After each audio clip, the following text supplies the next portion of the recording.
В Институте робототехники и мехатроники DLR пришло время играть в бейсбол. Давай сделаем еще одну попытку. Ладно, давайте. С машиной, запрограммированной производить очень человеческие жесты, можно добиться успеха. Обработка процесса инерции, хорошо. Итак, пожалуйста, очень хороший бросок, давайте посмотрим в программе. Да, очень точный. Похоже на забаву, но это не игра. Уже очень скоро здесь, в Мюнхене, должна пройти важная выставка робототехники.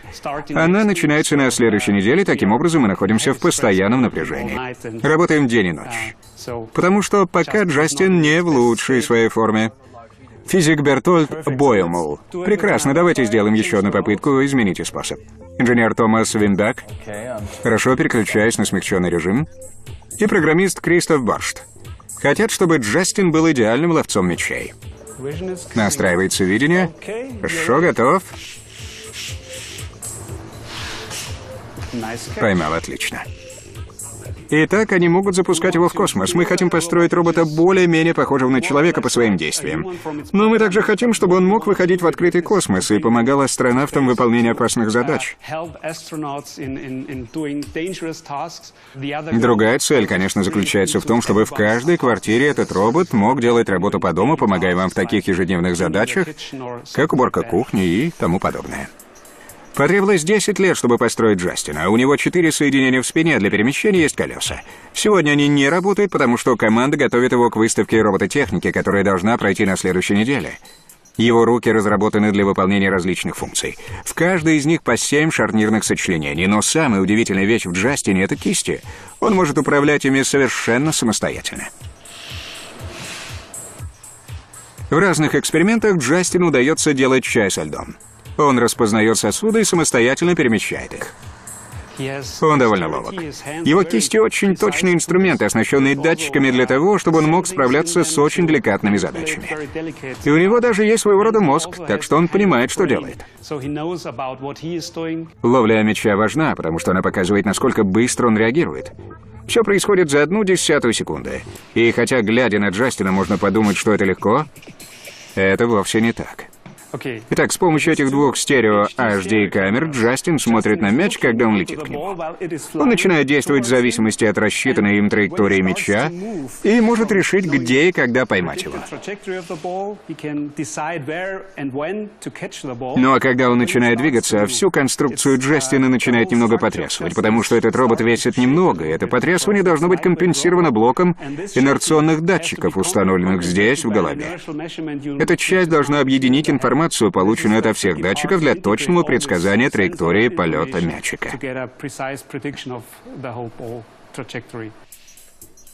HD-изображение анализируется в режиме реального времени, поэтому траектория полета мячика рассчитывается непрерывно. Для этого требуется большая вычислительная мощность. Слишком большая, чтобы поместиться в голове Джастина, поэтому они используют мощные компьютеры серверного помещения. Они связаны посредством Wi-Fi. Программное обеспечение планирует возможную поимку мяча, но запущено на разных компьютерах. Здесь мы можем видеть, как именно летит шар и как движется робот. Вы видите, что шар подлетает ближе. Фактически измерения, сделанные камерой, спроектированы здесь в виртуальную реальность, и мы видим, как робот двигается для того, чтобы занять нужное положение. Эти фиолетовые штуки из запретной области, они сделаны, чтобы не дать роботу разбить себя, когда он движется очень быстро. Наша камера отклоняется в эту фиолетовую область. Ой. Безопасность тоже важна для робота. Классно. Быстрое движение. Томас контролирует силы, действующие на руку. Если она будет двигаться не в то время, шар может попасть в пальцы и повредить их. Поехали. Я вижу, что объединенные скорости фактически были на грани допустимого. Но получилось хорошо. Конечно, критический момент наступает, когда мяч пойман. Мы используем высокоскоростную камеру, чтобы очень точно настроить детали того, как поймать мячик, и затем в нужный момент мы закрываем пальцы, чтобы они схватили его.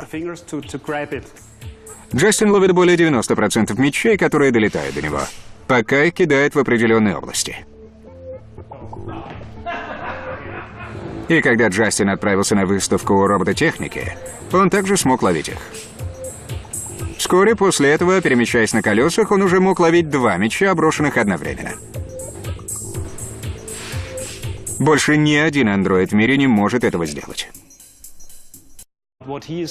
Ловля мяча важна, потому что она показывает, насколько быстро он реагирует. Все происходит за 0,1 секунды.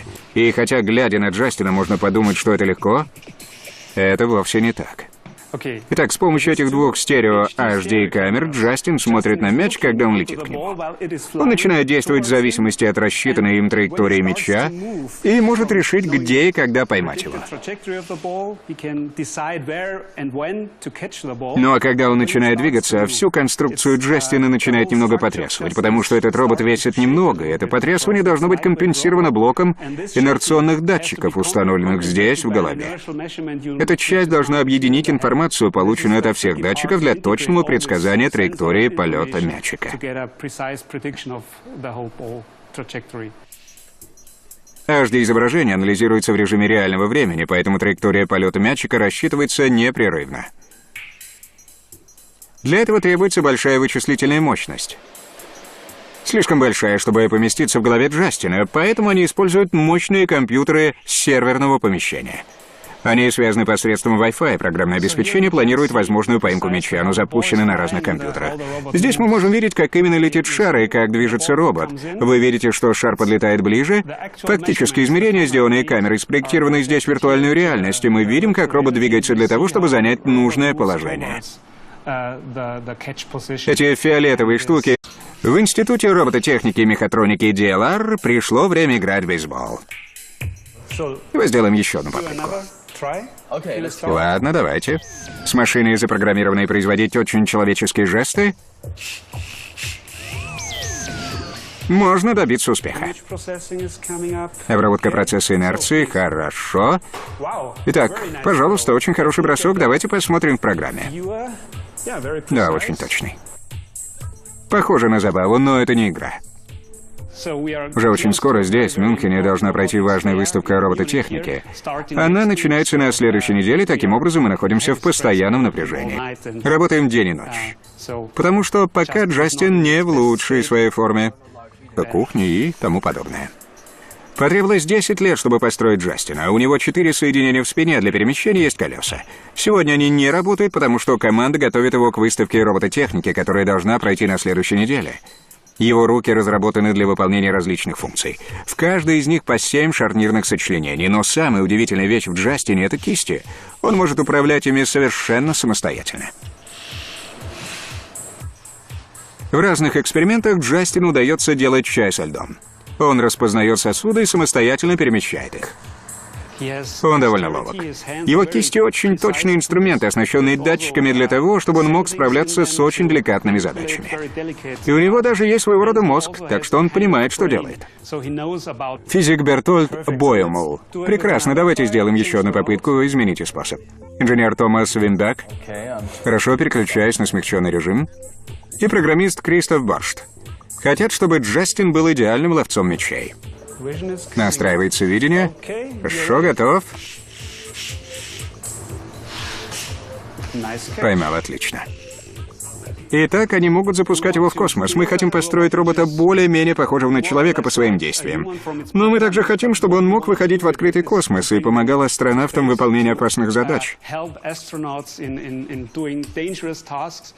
Другая цель, конечно, заключается в том, чтобы в каждой квартире этот робот мог делать работу по дому, помогая вам в таких ежедневных задачах, как уборка